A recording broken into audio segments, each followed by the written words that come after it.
Boa noite a todos, que a paz do Mestre nos envolva e que nós tenhamos uma noite proveitosa.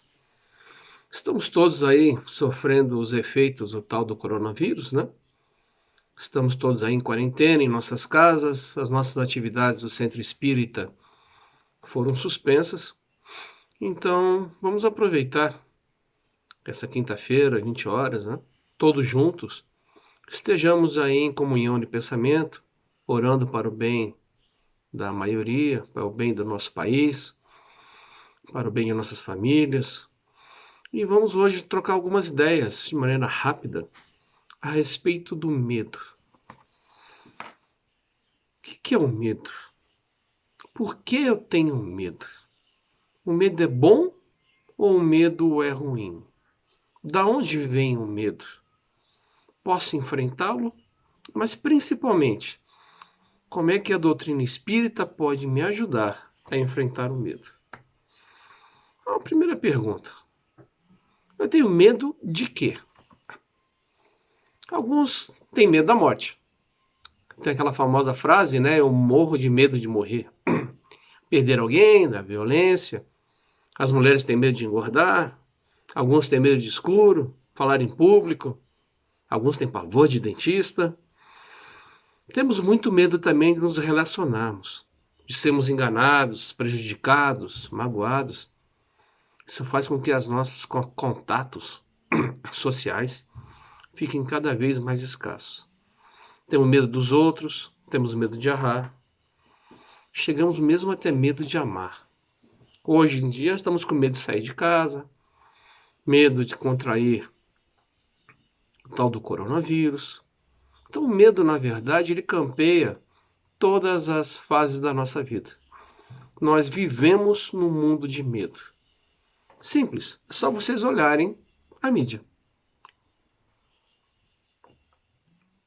Jornal Nacional, pega um dateira desses da vida, o tempo inteiro falando sobre desgraças, falando sobre coisas ruins, e isso vai pouco a pouco colocando medo nas pessoas.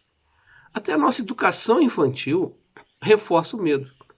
Lembra da musiquinha? Boi, boi, boi da cara preta? Pega essa criança que tem medo de careta.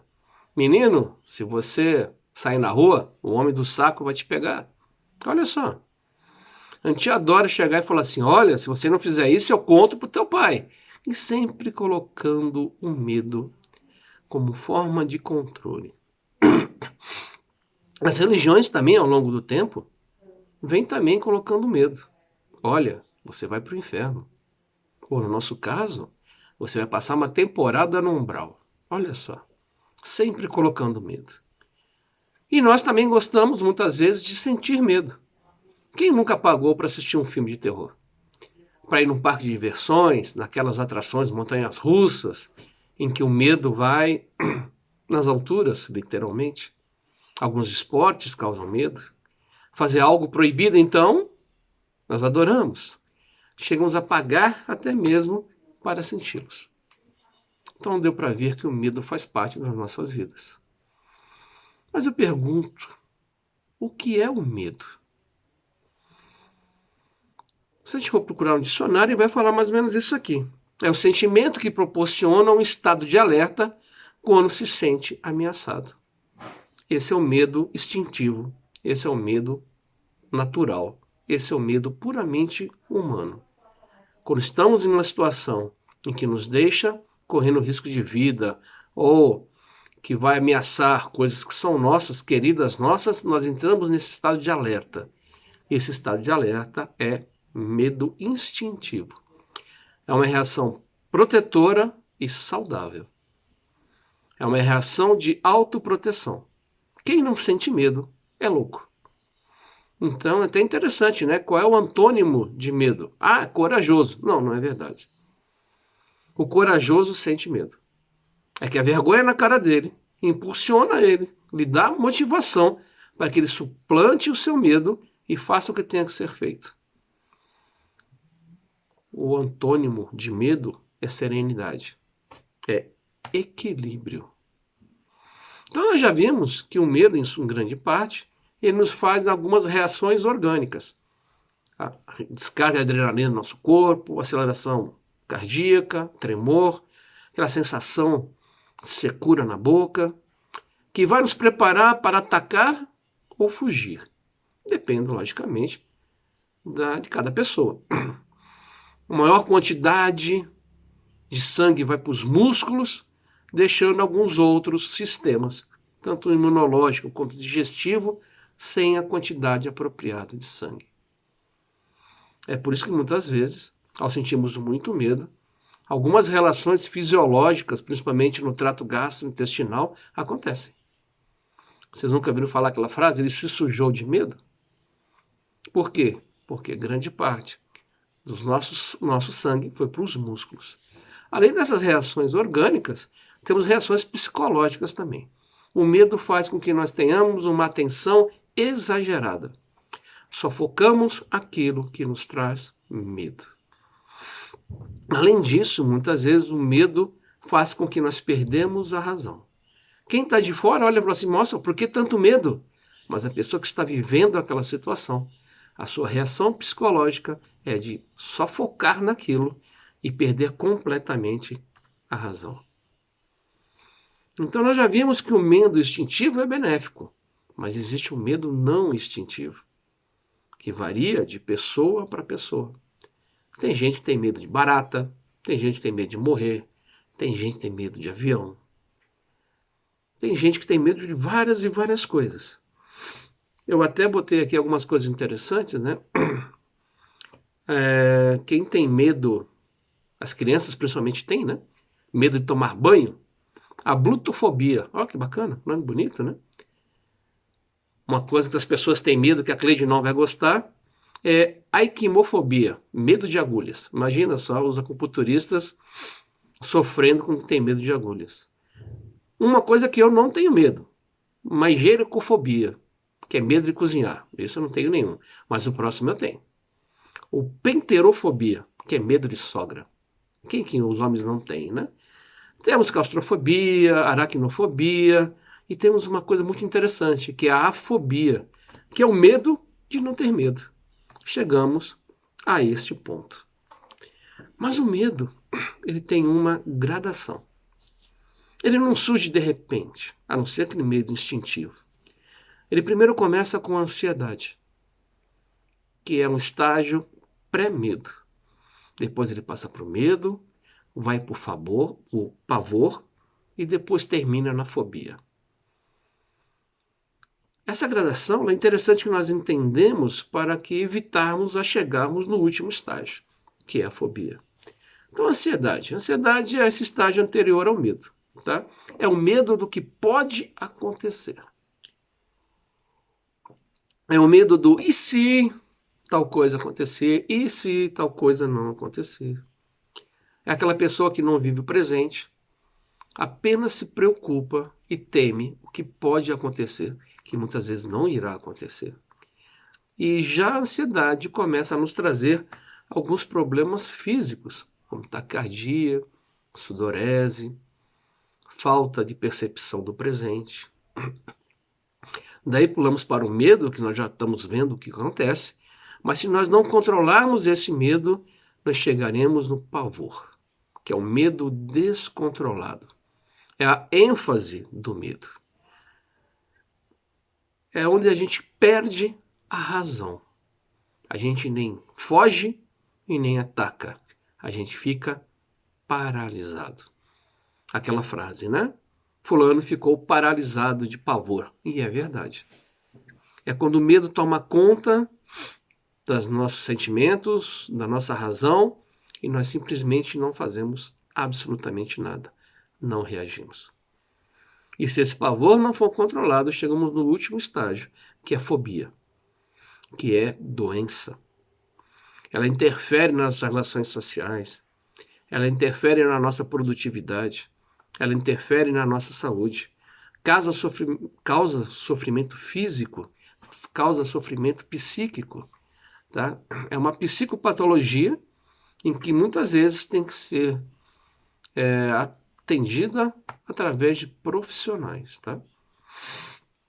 Então nós devemos combater o medo enquanto ele ainda é ansiedade, para que não deixemos chegar na fobia. E aonde reside o medo? Onde é que está o medo? O medo está na mente. O medo não é real. É aquela história que eu já vi acontecer, a pessoa entrar num galpão um pouco escuro, de repente ela sai de lá gritando, apavorada, dizendo que uma cobra a tinha atacado. Vamos entrar no galpão usando lanterna e vimos que, na verdade, a cobra ameaçadora queria acabar com a pessoa, era apenas um pedaço de corda. Ou seja, a mente dele interpretou que aquela corda inofensiva nada mais era que uma cobra ameaçadora. Então a mente está aqui, ó, na nossa cabeça. Tanto que para uns é pavor, para outros é prazer. Tem gente que tem pavor de andar de avião e tem gente que tem prazer em andar de avião. Tem gente que tem pavor naqueles brinquedos malucos lá de parques de diversões e tem gente que tem pavor de andar naquilo. Então deu para ver aqui. É a mente de cada um que vai dizer o medo que ela está sentindo, o pavor que ela vai sentir. O medo, meus amigos, é um contador de histórias. Ele vai contar uma história que você pode acreditar nela ou não. Por que que eu sinto medo?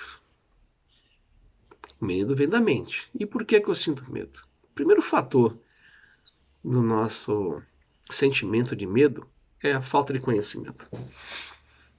Os homens primitivos tinham medo de tudo porque não conheciam absolutamente nada. Tinham medo dos fenômenos da natureza, coisas simples como um raio ou um trovão, um eclipse solar. Para eles, como não conheciam o efeito físico que é aquilo, eles tinham muito medo. A cultura, como nós já vimos, nos leva também a sentir medo. A dominação. Então, ao longo do tempo, a nossa falta de conhecimento vem nos dando cada vez mais medo. Em compensação, o conhecimento e a sabedoria nos liberta dele. Outro motivo de medo é o sentimento de desamparo. Acharmos que estamos sozinhos, indefesos. Achamos que estamos vivendo aquela situação sem que ninguém possa olhar por nós. Isso é uma fonte de medo. Uma que nós já vimos é a ameaça. Não só de uma situação perigosa, mas principalmente quando saímos da nossa zona de conforto. Toda vez que nós saímos da nossa zona de conforto, nos sentimos ameaçados. E essa ameaça acaba nos trazendo também medo, receio. Então é por isso que a gente evita sair da nossa zona de conforto, porque estaremos tateando no desconhecido. Sem contar também que muitas vezes a fonte do medo pode ser um trauma do passado. O meu irmão, por exemplo, eu lembro quando ele era muito pequeno, toda vez que armava aquela chuva, começava a ventar, a escurecer, ele corria desesperado, recolhia tudo de fora da casa e botava para dentro de casa, de roupa no varal, pregador, brinquedo, e se escondia temeroso da chuva que estava vindo. É um trauma do passado. Há traumas recentes também. Logicamente, uma pessoa que vive uma situação traumática acaba desenvolvendo um medo referente àquela situação que ela passou. Mas o medo também pode vir de encarnações anteriores. São aqueles sentimentos inconsequentes, aquelas lembranças. A gente não sabe por que tem medo. Porque vivemos essa situação traumática lá atrás. E o nosso perispírito, que traz tudo gravado do que vivemos, do que sentimos, acaba fazendo com que nós possamos sentir um medo de algo que a gente mesmo não tem a mínima ideia do porquê. E muitas vezes acaba fazendo até terapias de vida passadas para ver porquê desse medo. Há um exemplo bem interessante. Uma pessoa que tinha medo de escuro. E ela fez uma terapia de vida passada e ela acabou se sentindo uma vida anterior na França fechada, dentro de uma cela muito pequena, úmida e escura, onde ela passava fome e era castigada constantemente. Isso fez com que ela, na vida presente, tivesse muito medo de escuro. Mas, para mim, o grande motivo do medo é a falta de fé. Não acreditar que a providência divina paira o tempo inteiro sobre todos nós. De não acreditarmos em nós mesmos. Afinal de contas, nós somos filhos de Deus. E Ele nunca vai nos desamparar. Nós que somos seres imperfeitos, não desamparamos nossos filhos, porque um ser plenamente perfeito iria desamparar. A nossa baixa autoestima é que faz com que nós sentimos medo. Achando que a espiritualidade amiga não está à nossa volta, nos ajudando, nos intuindo o tempo inteiro.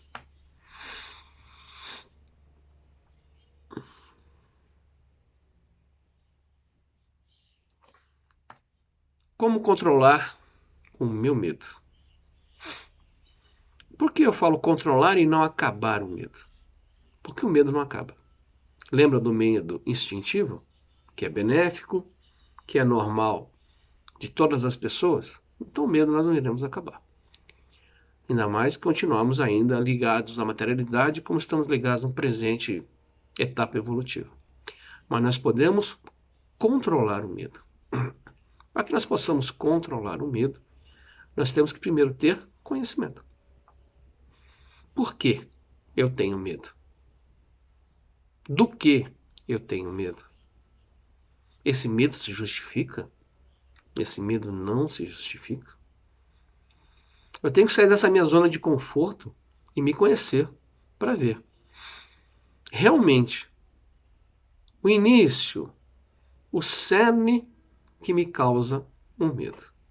Então, primeiro nós devemos combater o nosso medo onde ele existe, na própria mente.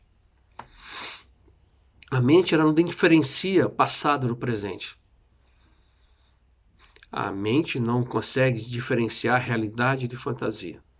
Se você se imaginar numa situação de medo, você vai sentir medo naquele momento. Vou dar um exemplo interessante da minha família. A minha mãe, muito tempo atrás, naquela época que se coarava roupa, né? Você colocava roupa sobre o gramado. Ao fazer essa atividade, uma aranha saltou nos pés dela e picou o pé dela. Ela teve que ir para o hospital, ficou inchada, teve que tomar soro contra aquele negócio da aranha. E esse trauma ficou. Hoje, passado 50 anos ou mais, toda vez que ela vê na televisão uma aranha, ela automaticamente levanta os pés. Como se ela tivesse ainda passado tanto tempo revivendo aquela situação traumática lá de trás. Ou seja, ela ainda não trabalhou na mente dela o medo. Aquela situação que não é real, para ela é. É interessante isso. Então, primeiro nós temos que nos autoconhecer, trabalharmos o medo na nossa mente e pouco a pouco enfrentando situações que nos aproximam dessa situação de medo. E muitas vezes temos que sentir também, temos que procurar também o apoio de um profissional para que possamos superar os nossos medos. E o espírita tem medo? Nós temos medo de fracassar nos resgates dos erros passados. Temos medo principalmente de enfrentar as consequências dos nossos erros do passado. Temos medo das provas e expiações. Temos medo de sofrer. E por incrível que pareça, tem espíritas que têm medo da morte. Para onde eu vou? Vou para o umbral? E pior ainda, né? Tem espíritas que têm medo de espírito, né? Se um espírito se materializar numa casa de espírito, vai ter essa gente correndo. Como fosse algo assim desconhecido para nós, espíritos. Temos medo dos obsessores. E aqueles irmãozinhos nossos ainda, em situação de desconhecimento das leis divinas, que se aproximam de nós, porque nós abrimos as portas, nós os chamamos e temos medo da sua influência. Esquecendo muitas vezes que esses irmãos são necessitados da nossa paciência e da nossa caridade. Então, o que o Espiritismo pode fazer para nos ajudar a ultrapassar os nossos medos. Primeiro, o Espiritismo nos dá conhecimento. Nos dá conhecimento da verdadeira vida, que é a vida do outro lado. Não essa vida material, cheia de vicissitudes, problemas, Covid-19 e outras coisinhas mais. Não. Nossa verdadeira vida, ela começa ao passarmos o portal do mundo dos espíritos. Ele nos dá conhecimento sobre a realidade material e a realidade espiritual. Mas, principalmente, ele nos dá a certeza que somos espíritos imortais. Além de tudo isso, de espíritos imortais, ele nos dá a certeza absoluta que nós temos um Deus bom e justo, que a lei do amor domina todo o universo, que tudo que nos acontece tem um fim, e esse fim é sempre benéfico. Não existe sorte, não existe azar. Nada é por acaso. Esse nosso caso vem dentro da pandemia do tal do coronavírus. De onde surgiu esse vírus? Será que surgiu, foi criado pela nossa própria psicosfera do planeta, ainda materialista, egoísta e orgulhosa? A criação nossa mesmo para fazer com que nós possamos parar e pensar em outras situações, em outras alternativas? Será que essa situação está surgindo para estreitarmos nossos laços de fraternidade, de caridade? A situação atual está na mão de cientistas, de médicos, mas o porvir do coronavírus vai estar em nossas mãos. Muita gente estará desempregada, empresas irão quebrar, gente em situação difícil. Aí nós teremos o dever de agir com nossa paciência, compaixão, caridade. É hora de desenvolver aquelas virtudes que às vezes nós temos dificuldades de externá-las. Tudo, meus amigos, é para o nosso bem. E vida e morte são apenas etapas que todos nós estamos sujeitos. O que é a morte, senão apenas o perecimento do corpo físico? Nada além disso que um fenômeno biológico. A reencarnação é necessidade. A reencarnação é, antes de tudo, o vetor do nosso progresso. Então não possamos temer nada que esteja dentro da nossa atual etapa evolutiva. O Espiritismo, como nos dá conhecimento, nos ajuda a construirmos a nossa fé. Porque a verdadeira fé é aquela fé raciocinada, como já dizia Kardec. Para eu ter fé, eu tenho que entender por que eu tenho fé. E elas nos mostram principalmente que nós nunca estamos sós. Sempre teremos alguém ao nosso lado. Muitos encarnados como nós, mas muitos também desencarnados, que velam por nós, que oram por nós, que querem o nosso sucesso. Temos que enfrentar o medo como uma paixão qualquer, como a intolerância, o egoísmo, o orgulho, a impaciência. Esse medo tem que ser enfrentado. Nós temos que combatê-lo. Você, melhor, nós podemos dominar o medo. Porque se nós não dominarmos o medo, ele irá nos dominar. Aí fica a pergunta: o que você prefere? Dominar o medo ou que o medo o domine? Para fechar, meus amigos, eu gostaria aqui de ler um pedacinho de um livro chamado Bhagavad Gita. Ele foi um livro, está dentro de um outro livro maior chamado Mahabharata, tá certo? Onde Arjuna é um personagem desse livro, vai enfrentar uma batalha. E do outro lado dessa batalha, há pessoas que ele conhece, inclusive alguns parentes. E ele hesita e fica parado olhando se ele deve combater o bom combate ou não.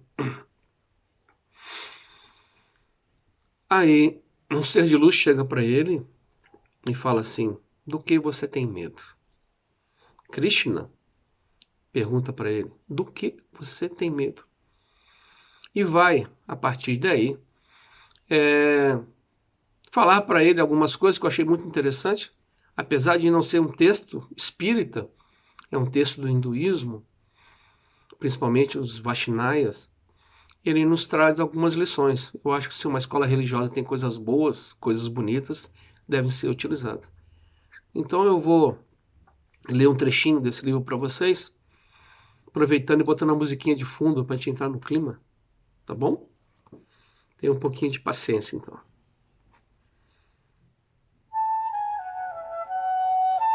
Então, Bhagavad Gita é a canção divina de Deus. Krishna fala assim, então, para Arjuna: por que te preocupas sem motivo? O que temes sem razão? Quem poderia te matar? A alma não nasce nem morre. Qualquer coisa que te aconteça, acontecerá para o seu bem. O que está acontecendo para o seu bem. O que vai acontecer também acontecerá para o seu bem. Não deves lamentar pelo passado, não deves te preocupar com o futuro. O presente está acontecendo. Que perda te faz chorar? Que trouxeste contigo e que achas que perdeste? O que produzistes, o que achas que foi destruído? Nada. Qualquer coisa que tenhas foi dada por Deus. Tudo o que tem, Ele te deu. Chegastes de mãos vazias e voltarás de mãos vazias. Tudo o que tens hoje pertencia a outra pessoa ontem. E tudo que pertencerá a outro no dia de amanhã pertencerá a você no dia seguinte. Erradamente tens a ideia que tudo te pertence. E essa falsa felicidade é a causa do teu sofrimento. A mudança é a lei do universo. O que tu consideras como morte é, na realidade, a vida.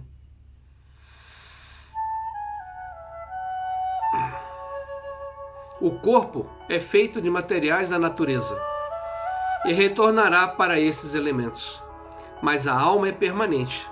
Então, quem és tu?